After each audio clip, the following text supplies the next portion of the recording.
Today in my khutbah I want to look at what Muslims must do when they prepare for Hajj, which is one of the pillars of Islam and a mandatory act for Muslims. Chapter 2 verse 197 of the Holy Quran says, "The months of the pilgrimage are well known, so whoever determines to perform pilgrimage, therein there shall be no immodest speech, nor abusing, nor altercation in the pilgrimage. And whatever good you do, Allah knows it, and make provision for yourselves, the best provision being to keep one's duty, and keep your duty to me, O men of understanding." In a couple of weeks' time, we'll be celebrating Eid al-Adha, which in many countries is known as the Greater Eid. And the words of the Holy Quran that I've just quoted explains to Muslims what they have to do to prepare for pilgrimage to the holy city of Makkah, which precedes this great celebration of Eid. Eid al-Adha is also known as the festival of sacrifices, and this is a reference to the fact that Muslims sacrifice a lamb or a goat or a cow on that day and distribute part of that meat to the poor and the needy people. And the verse I've just read out starts by giving us the etiquette of how we should behave. So it says, "Therein there shall be no immodest speech, nor abusing, nor altercation in the pilgrimage." And the reason for this is because the pilgrimage is a large gathering of people in very close quarters to each other. And we know what can happen when there's large gatherings. For example, if you look at a football match as an example, how people can mock and abuse supporters of the opposition, how fights can break out when a team loses, especially if there's a perception of unfairness in the result or the officiating, how a gang mentality can fester itself, and people commit acts of violence and damage property, and often people end up doing things or acting in ways which they normally wouldn't do. But pilgrimage obviously isn't an ordinary gathering of people. At the pilgrimage, a person is presenting themselves to the maker of the universe, and thus the Holy Quran is reminding us of how we should be behaving in that circumstance. When we go for a job interview, for example, we take great trouble to make sure that everything is arranged, and we go to great lengths to have everything in place. We're always mindful of the way we act and the way we behave in front of the people we want respect from. And we want to present the best version of ourselves. If you look at examples from reality TV, shows like The Apprentice and Dragon's Den, the candidates are being grilled and put under severe pressure, but don't respond in a disrespectful way. They behave, or at least try and behave, in a dignified way, answering for what they did and justifying it, and even admitting mistakes if need be. So if you change the interview into the journey to Hajj and the interviewer to Allah, you can see exactly how one should be behaving when they make the pilgrimage. But whenever a large crowd is gathered, things will happen that will upset the individual. A person pushes into another person, someone steps on someone else's toes, etc., etc. But in chapter 2, verse 197, the Holy Quran is reminding mankind that they have gathered there to answer for their deeds, and so should be behaving in a dignified manner. If something upsets someone, they should show patience. But unfortunately, sometimes those who go to pilgrimage forget this. They forget that they're in the presence of Allah, and unfortunately, that is why we now see a large security presence and a large police presence at Hajj, controlling the crowds.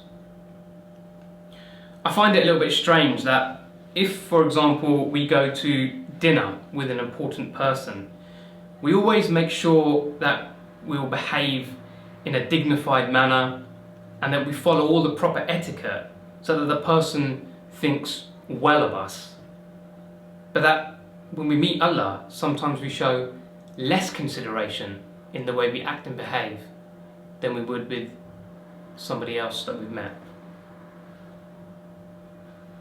And further to this, we're seeing now with recent newspaper reports and articles coming out of the Middle East that some people simply go for other reasons, or they combine their visit, their pilgrimage, with other things to do. So you see people going because they want to buy gold, for example, because it's cheaper in Saudi Arabia than their own home countries. The pilgrimage becomes no more than a shopping trip to Westfield or Regent Street. And even worse than that, recent reports coming out of the Middle East have been talking about Muslims who have been turning up simply to steal other people's valuables as they perform the pilgrimage. I think there was a report last year that said 8 or 12, I can't remember the exact number, of Muslims from different countries were arrested attempting to pickpocket fellow Muslims at Hajj. So why is a person at Hajj? It commemorates the obedience, the absolute obedience of a great family to Allah's commands. This was a very unique family in which everyone unquestioningly and unhesitatingly bowed their head to Allah's commands. And Hazrat Ibrahim was the head of that family. He was an old man when he had a son that they named Ishmael. That son, which Allah gave them after many prayers, was the star of Hazrat Ibrahim's eyes. And when he was approaching adulthood and about to become Hazrat Ibrahim's right hand, he is told by Allah that he must sacrifice his son. No reason was given, no explanation was forthcoming. When we lose a loved one, say through an accident or through sickness, we always ask why. Why us? Why me? Why did this have to happen to us? But Hazrat Ibrahim didn't question Allah. He didn't ask for a reason and he didn't ask for an explanation. He simply told his son what Allah had commanded. And what did his son do? Did his son ask for a reason? Did his son question it, or did his son run away? No. He simply said to his father to do whatever Allah has commanded, because he was also willingly accepting Allah's command. And the mother agreed without question as well. This is the same mother who, when Allah commanded that she and her son be taken to the barren wilderness of the middle of a desert, raised absolutely no objection.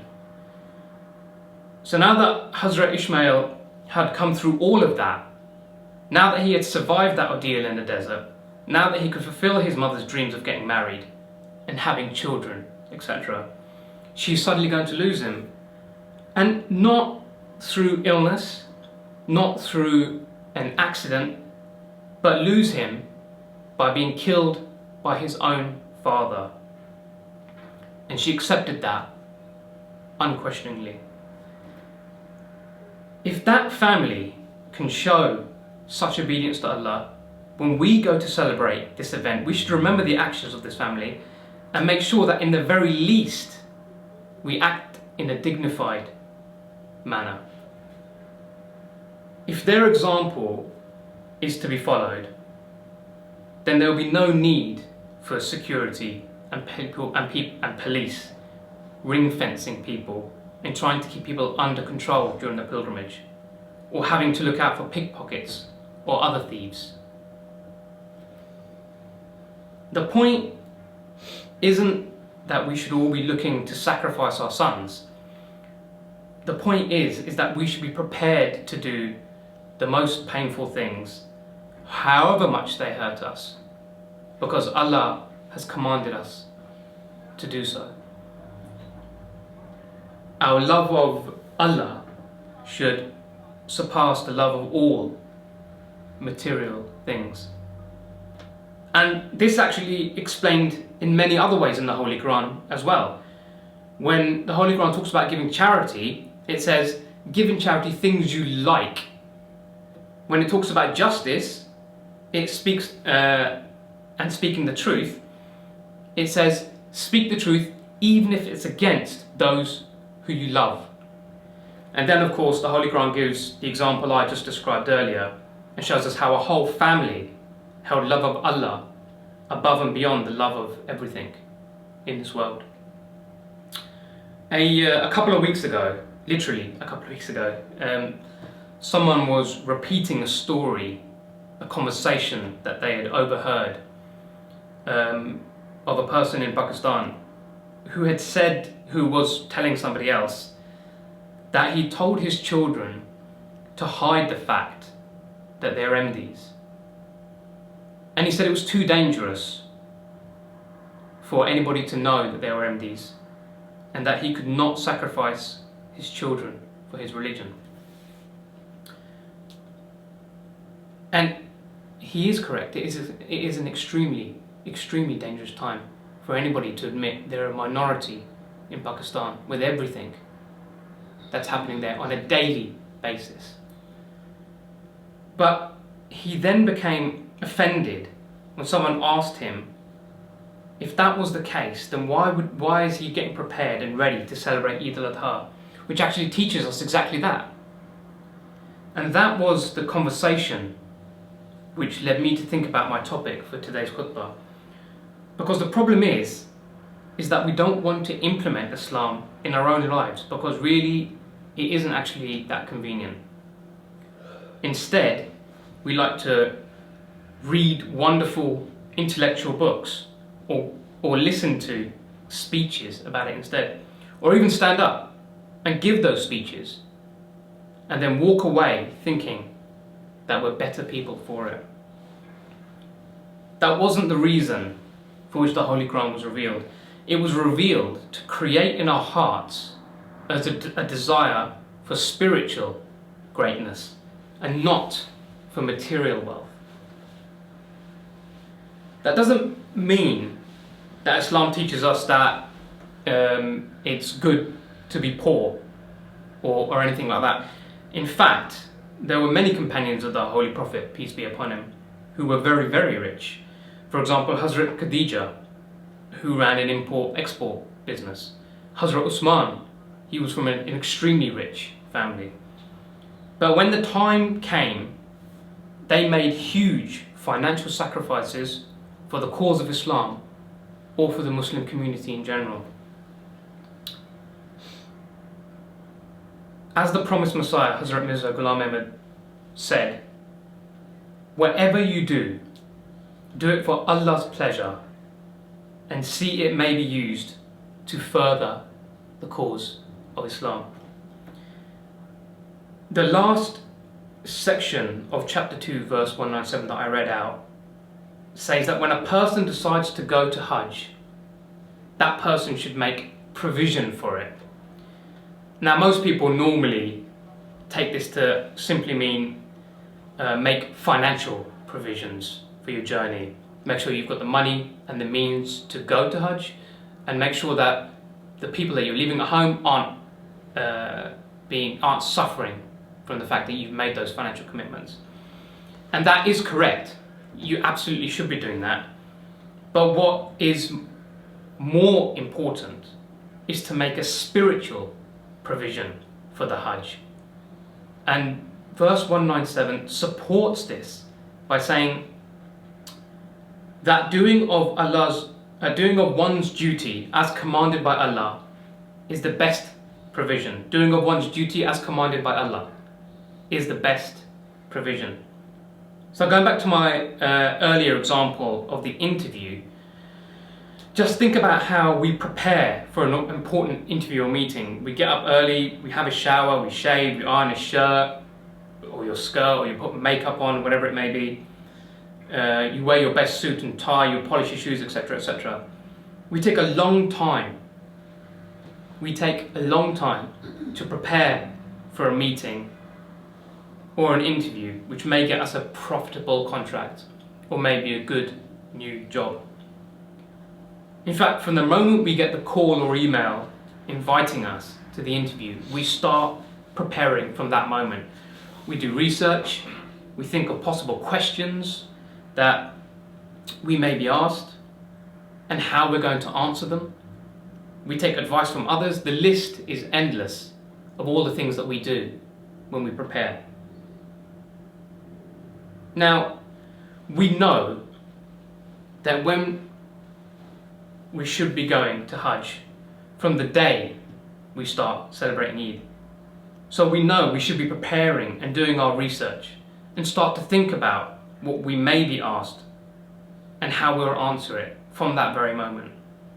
It's the most important interview or meeting of our lives. Life is filled with examples of how we take great trouble to present ourselves where some sort of material benefit is concerned. And we must apply those same rules to when we make the ultimate journey of pilgrimage. We may not achieve perfection as people, but at least we should try for it. If we don't even try, then we're not really performing Hajj and we're not really celebrating Eid. It's just another journey, another holiday, another party that we've attended. So we need to make sure we follow the guidance set out to us by Allah in the Holy Quran in chapter 2, verse 197. And also make sure that we don't forget about those values when we return back to our home countries, but we use them to go about our daily lives to be better people.